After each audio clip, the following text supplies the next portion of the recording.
નમસ્કાર મિત્રો, સ્વાગત છે તમારું અમારી યુટ્યુબ ચેનલમાં। આજના સમાચાર વિશે વાત કરતા પહેલાં જો તમે અમારી ચેનલમાં નવા છો તો નીચે લાલ કલરનો સબસ્ક્રાઇબ બટન આપેલો છે તેને દબાવીને બાજુમાં રહેલા ઘંટડી બટનને પણ દબાવી દેજો, જેથી મારા આવનારા તમામ વિડીયોની માહિતી તમને મળતી રહે। આજના સોના ચાંદીના ભાવ વિશે વાત કરીએ તો સોના ચાંદીના ભાવમાં કડાકો।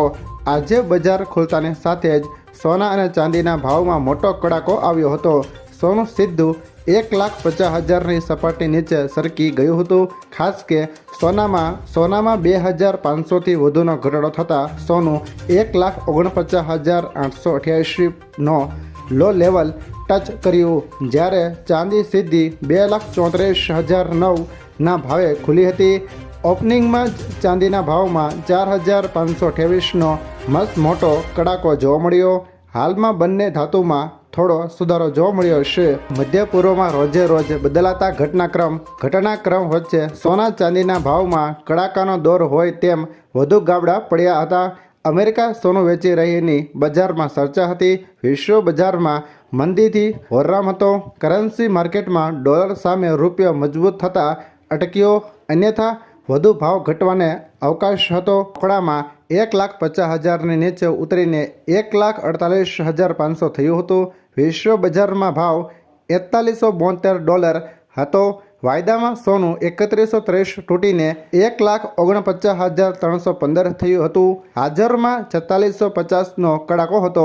ચાંદી હાજરમાં 12,400 રૂપિયાનો કડાકો હતો અને ભાવ 2,41,700 હતો।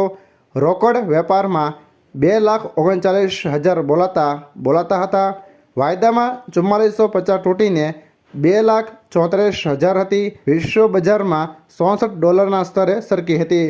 સોના ચાંદીમાં ચાલુ જૂન મહિનામાં પ્રથમ 10 દિવસમાં જ ભાવો ઘણા ઘટી ગયા છે।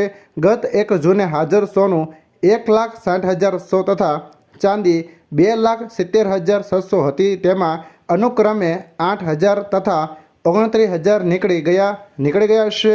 રોકડ વ્યવહારમાં ભાવ વધુ નીચા બોલાયા છે। બજારમાં એવી ચર્ચા છે કે અમેરિકા સોનું વેચતું હોવાને કારણે ભાવ ગગડી રહ્યા છે। જો કે મધ્ય પૂર્વમાં યુદ્ધને કારણે બદલાતા પ્રવાહોનો મોટો પ્રત્યાઘાત છે। યુદ્ધમાં સીઝ ફાયર છતાં કાયમી સમજૂતી થતી ન હોવાથી અને વારંવાર હુમલા થતા હોવાથી નેગેટિવ અસર છે। અન્ય કોમોડિટીનું રોકાણ ફરી સોના તરફ વળતું નથી। નવા ઘટનાક્રમોને કારણે વધઘટ પણ મોટી છે। આવનારા દિવસોમાં આર્થિક સંકટ વટકરશે, અર્થતંત્ર ધીમું પડશે જેવી અટકળો પણ બજારને ગગડાવી રહી છે।